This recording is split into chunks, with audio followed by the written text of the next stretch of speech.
Welcome back. It's good to see you all this morning, and so I hope we have a really excellent half term. It's not that long. Basically, we're in school for the whole of March, and then we close for the next vacation on the 1st of April. So there's a lot to do, especially for those of you with public examinations coming up. This is one of the hardest times now in your academic lives. This week, we're celebrating Book Week. And as such, we'll be having a number of house competitions and hopefully make it a really exciting week for us all in the secondary section at BISC. So to get you thinking about books and reading, the first thing I want to do is show you a little video from a Jimmy Kimmel show in the United States, where just some ordinary people in the street are asked if they can name a book. And the results are quite eye-opening. According to a recent study from the Pew Research Center, almost 1 in 4 Americans has not read a book in the past year. That actually seems high to me. I bet it's even fewer than that. So to find out, this afternoon, we sent a team out to the street to ask pedestrians to name a book. Any book. Could be the Bible, could be 50 Shades of Grey. All we wanted to know is, can you name a book? And here's how that went. Can you name a book? Oh, yes. I don't read books.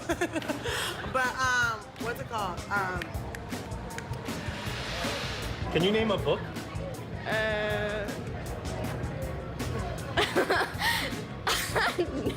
No. Can you name a book? I don't read books.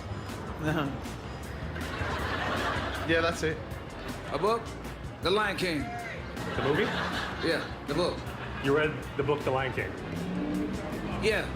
Let me just think. Dang, hold on, man. I haven't even read it. Hold on, let me think. Hold on. Can we cut this and do it again? Can you name a book? A book? Any book? The Jungle Book. It's not a book, is it? It's a movie.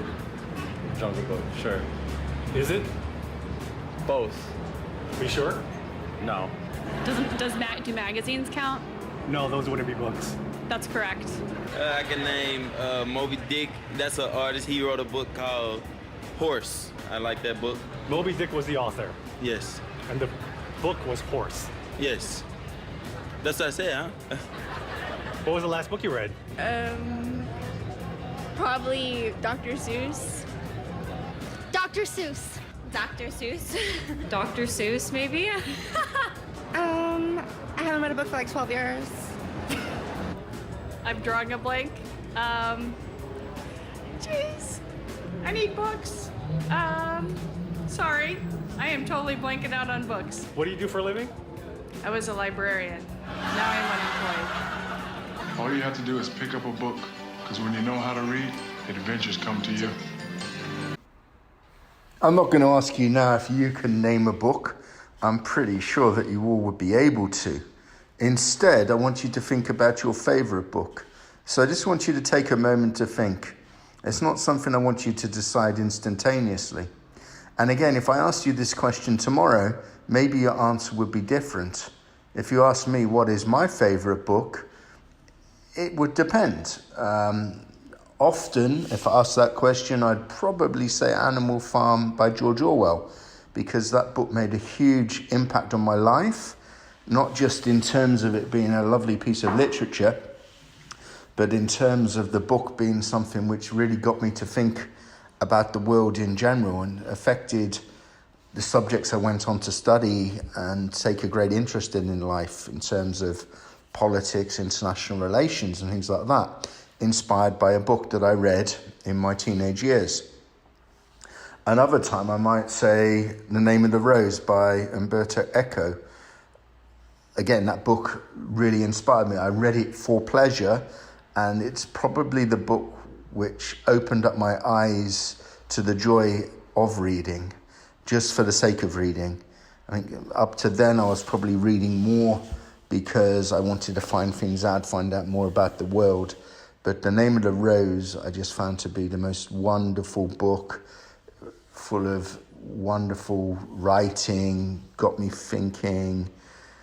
Yeah, it was great. So what's your favourite book? Just think about it for a minute.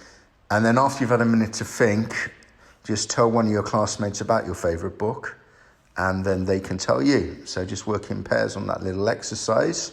So I'm sure your teacher will be able to pause the video while you think about what is your favourite book. So now you've thought about your favourite books, we'll continue by thinking about why it's important to read. And here's a short video from a 14-year-old girl in Guatemala who talks about her journey as a reader, why reading became important to her, and how she developed as someone who is now an avid reader. After that video, there's another short clip which is from some celebrities. You may not know them, they're from the UK. Some of them may be familiar to you. And these celebrities are just talking about some of the books which inspired them and they loved the most, particularly in their younger years. And then there's another teenager, a young man, who talks about his 10 favourite books. And they may be books that you've read or books that you may want to read in English to develop your English language skills. Because as the video I showed you before half term has stressed, and as I will keep stressing, reading is the key to language development. And reading can become incredibly pleasurable once you get into it. Sometimes it's just getting into it, and then you discover a whole new world which comes through reading.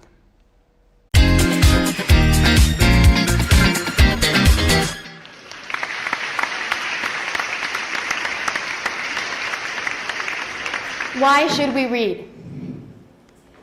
A few years ago, Pew Center did a survey of people that have read a book in the past 12 months.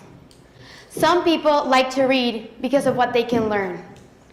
Other people like to read because they can escape reality. And other people just like the feel and the smell of the book. At first, I wasn't a reader myself. I couldn't read a chapter, let alone a book. In my last school, they had given us this assignment that we had to read and do a presentation.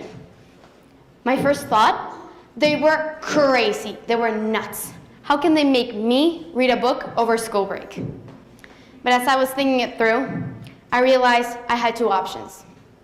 Read, do the presentation, get a good grade. Or not read, not do the presentation, and get a bad grade. Of course, I chose the first one, and I'm glad I did. For the assignment, I chose The Book Thief by Marcus Isaac. It was 500 pages long, and it took me over a month to read it. It was hard at first. It was a battle between reading and doing something else. But I pushed myself. I created the habit on my own. And when I finished The Book Thief, I had this feeling inside of me that I had never felt before. I was actually enjoying reading, and I had just finished something I never thought possible. Here are some steps that help me, that might help you, create the habit of reading. Step 1, pick a book. Pick something that you're interested in, something that you can relate to. Not some random book someone gave it to you so you can say you're reading something. Step 2, make time. Decide one part of the day you're gonna make yourself read. You can always read at different times, but make sure you're reading at the time you said at the beginning. Step 3, set goals. Depending on how long the book is or how long you're going to take to read it, put yourself daily goals on pages. Be persistent. Just because you're not getting into the book at the beginning or it's tough for you, always do it. Be persistent. Step 4, this helped me in particular, picking a series, because you're creating a more solid habit. There are more books, they're not just one in the story. After The Book Thief, I decided I wanted to read more. I spent over 4 months looking for a book. Nothing caught my attention. Until one day my friend Donica was talking about this book called Divergent. Who has heard of that name before the book and the movie? No one. So I decided to read it. At first it was tough. The action, there was nothing. Until the love started, the factions, it started to get interesting. So I kept reading. When I realized it, I had already finished the first book, then the series, and then at the end of the year, 30 to 40 books. Because of reading, I discovered my passion for stories, not only reading them, but also creating them. As Kaylor Gaylor said, a book is a gift you can open again and again. Because of reading, I discovered I wanted to be a writer. I want to create something that doesn't exist yet. A few years ago, CERLAC did a survey of how many books here in the Latin America countries we read per year.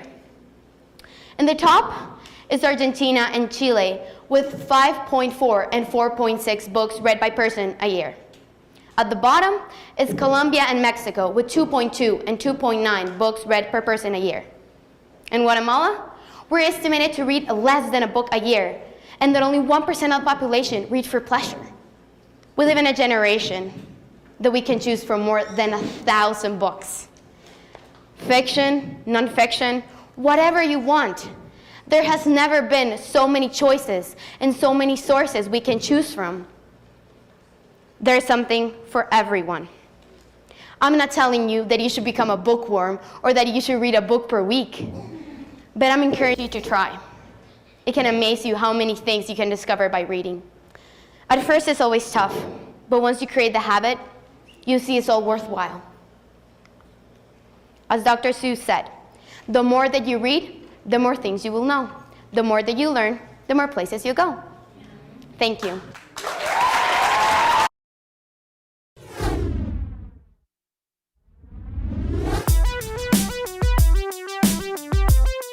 The first book I ever read that really transported me to another world was The Lion, the Witch, and the Wardrobe. My favourite books of all time are the Harry Potter series. I've never experienced being so kind of engrossed in something. I didn't have an awful lot of friends, and I think I got really into the whole famous five thing. So suddenly I would transport myself into the story and I'd have loads of friends and we'd go on loads of adventures. I remember reading The Hobbit, you know, the story of this little character who goes on this epic journey. And I felt like I was being introduced into a whole new universe, and the best books do that for you. I used to read books to find out as much as I possibly could about Vikings. And I found out all sorts of extraordinary things. I used to read a lot of dinosaur books. I was absolutely fascinated by dinosaurs. In our house, we always had a copy of the Guinness Book of Records. I used to get the Guinness Book of World Records for Christmas every single year. It would always be under the tree. I would kind of always flick through it and look at a man with a big beard of bees. And I used to love it and learn a lot from it until the day I discovered the lady with the longest fingernails, and I was terrified of it. I think the coolest thing about reading is when you read the book, what you're seeing in your head will be completely different to what everybody else does. You're not shown what people look like or what a place looks like. You're kind of urged to imagine it for yourself. I love books that move you, so that either move you to laugh or move you to tears, to make you cry. With a book, it's just you and this weird little code we call the printed word. You're the one who makes this thing come alive, and that is the magic of it. Tracy Beaker was definitely one of my favourite characters. I just think all of Jacqueline Wilson's female characters are really good. They've got a good attitude, you know, they like really stick up for themselves. You take over from Tracy, she's fed up of dancing with a constipated elephant like you. And it's nice now when I'm on CBBC introducing Tracy Beaker. What's weird is that I used to read those books and watch them, and they're still so popular today. That's how amazing they are. I think it's so important to hold a book in your hands, because when you hold a book in your hands and you feel the pages, I think that you connect to the ideas and the stories in a way that you can never do on the screen. Pictures were really, really important to me. Whether it was in history books or whether it was in books of fiction, I needed pictures a lot, and I'd look at the pictures again and again and again. I probably got into reading first through comic books, through the Dandy and the Beano. And when you're not maybe a big reader, which I probably wasn't when I was younger, being able to be told a story just through an image was very useful. So never say, I'm not a reader.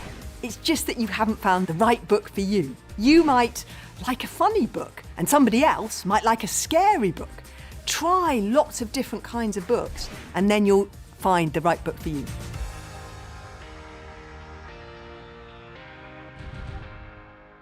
Hello, today I'm going to be doing my top 10 books for teenagers and young adults. However, before I begin, I need to lay down some ground rules. Firstly, these books are not in any particular order. They are just listed from 1 to 10, basically in the order that they came into my brain. And secondly, not all these books come under the teen or young adult genre. They're just the books that I think teenagers and young adults will enjoy the most, completely regardless of what genre they are. Number 1 is The Perks of Being a Wallflower by Stephen Chbosky. This is easily the best coming-of-age, high school-esque book that I have ever read. And simply because it is so authentic and an accurate representation of what secondary school is really like. Or high school if you're in America. It's told in the form of letters from Charlie to you the reader, which adds to the personal connection you get from it, and this is why it can be very emotional at times. But don't let that put you off. Also, if you get a chance, watch the movie as well, it's really good.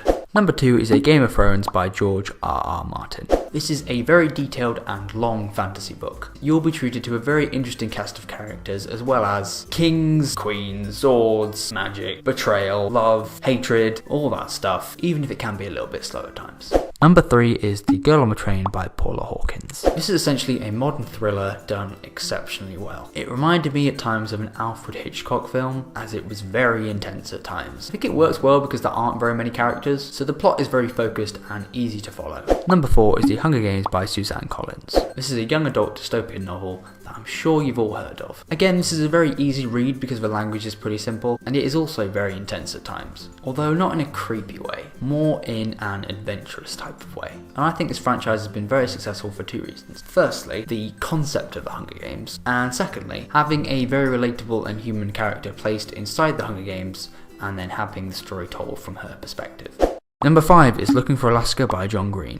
Many would consider The Fault in Our Stars to be John Green's best book. It's certainly his most well-known book, but I much preferred Looking for Alaska. Like The Fault in Our Stars though, it is also a young adult, teen-orientated novel, but it's much darker in terms of its content and what the characters get up to. To me, this is like Skins, but at an American boarding school. And if you don't know what Skins is, then you should go watch it. It's really good. Number 6 is The Book Thief by Markus Zusak. This is an historical fiction novel set in Germany during the Second World War, and it's on this list because I think everyone should read this, simply because it is so well written, and it's different to anything I've ever read before. Oddly enough, it's narrated by death, which is a weird concept, but somehow it works. This is another one that's very sad though. Number 7 is Fight Club by Chuck Palahniuk.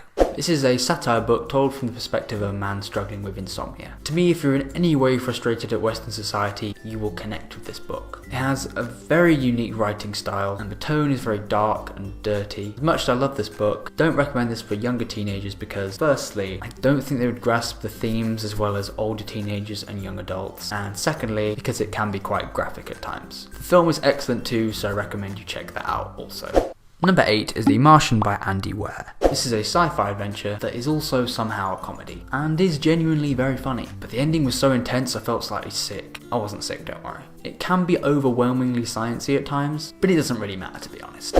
Number 9 is The Night Circus by Erin Morgenstern. This is a fantasy novel with a fairy tale feel to it, and has some of the best descriptions I've ever had the pleasure of reading. You feel like you can smell the atmosphere of this novel. Also, the romantic scenes are perfect. Sometimes romantic scenes can come across fake or stupid. They are done really, really well in this book. And finally, number 10 is Harry Potter and the Philosopher's Stone by J.K. Rowling. I absolutely adore this book and the series as a whole, and if for whatever reason you haven't read these books, you poor thing, I definitely recommend that you do. First 2 are more children's books, but they're great anyway. But after book 2, they get a lot darker. So yes, if you haven't read Harry Potter, I strongly recommend that you start your journey with Philosopher's Stone. You won't be disappointed. Well, that's all 10. I hope you enjoyed this and you've seen something that you want to look more into. Anyway, that's all from me and goodbye. So hopefully you've got some good ideas now on some books that you might want to read. And they may not all be for you, but just a few ideas, and at least you're hearing some people of your age who have got a passion for reading, and hopefully that becomes infectious. So, as we're into book week, we're going to have some house competitions. One thing I know that everyone in our community has missed because of the restrictions surrounding COVID has been the excitement that surrounds house competitions. And of course, preserving the bubbles means that we can't do the sort of house competitions you may have been used to. But Book Week gives us an ideal opportunity to have some competitions which in no way are restricted by the bubbles that you're existing in. So the first competition is going to be to write a book review. So what I want you to do is think about a book that you've read at any time and to write a review. So you start off a couple of sentences describing what the book is about, just to give the person reading the review an idea of the genre and the nature of the book, briefly outlining the plot. Then discuss what you particularly liked about the book. So what is it that made you choose this book as one of your favorites that you would write a review for? Maybe there's things you didn't like about the book and you can write what you disliked. And then round up your review, just to say, overall, this is what I thought of the book. Would you recommend it to other people to read? Or is it a book that maybe wasn't your favourite, and give it a miss? And if you want, you can give it a mark out of 5 or a mark out of 10. So you can have a go at that competition if you want. Another one you might want to do, because you don't all have to do the same competition, is to design a cover for a book. So you design the cover of any book that you've read. So think about maybe your favourite story or book and design the front cover based upon maybe the main characters in the book, or the theme of the book. You can do it by hand, you can do it as pencil, use colour, or you can do it using ICT, whichever way you want to do it. Really, this is an open-ended task, as long as there's a cover for a book as the outcome. Now, this is another competition. Here you have a choice. And this really is building on the theme of what's coming next week. Next Monday, the 8th of March, is International Women's Day, which is a really important day around the world. So, the challenge for you is to write either a poem or a short story associated with gender issues or women's issues. So the theme for International Women's Day is Choose the Challenge. And the aims of the day are to challenge and call out gender bias and inequality, and to celebrate women's achievements. So, based upon those themes, I want you to think about how you can develop a piece of poetry or a short story that promote gender equality and the rights of women and girls. So these are things you can discuss with your classmates in your form periods throughout the week, and to generate ideas. Now, essentially, we're going to consider this as homework. It's now PSHE, and PSHE is a subject on your curriculum, on your new timetable, and as such, you will get homework. Not every week, but sometimes you'll get homework. So every student must do one of these tasks. You must either write a book review, design a book cover, or write a poem or short story focused upon International Women's Day. And they must be submitted through your form tutor by form time on Friday, the 5th of March. And then myself and Mrs. King and maybe a couple of other teachers will judge, and will award prizes to the best entries at each key stage, and award house points accordingly, according to which house that you're in. So we'll see what comes of that. For next week's assembly, what I'd love to be able to do is use some of your entries associated for International Women's Day to give you a platform for your pieces of poetry or short stories. So hopefully we get some really good stuff that we can showcase for the wider community as well, so people can see the beautiful poetry and short stories that you're able to write, while also promoting what's a really big issue in the global society, which are the rights of women and girls. And this is something we'll explore more next week. But you might want to do a little bit of research whilst developing ideas for your poem. Obviously that you've got your global perspectives, topics that you may have studied in previous classes with Miss Hall. So you can maybe draw upon something there, or maybe something that you've come across through your reading, through English, or through any other source. Really, it's an open-ended task. And it's up to you what you do. So I really look forward to talking to you throughout this week, maybe talking to you about your ideas. Come and see me if you want to bounce some ideas off me as well. I'm always happy to talk about these things. You know, I love reading, I love poetry, and I think International Women's Day is one of the most important days on the global calendar. So let's make it something to celebrate. Okay, I hope you really enjoy these tasks. They're designed to be fun as well as thought-provoking and educational. Okay.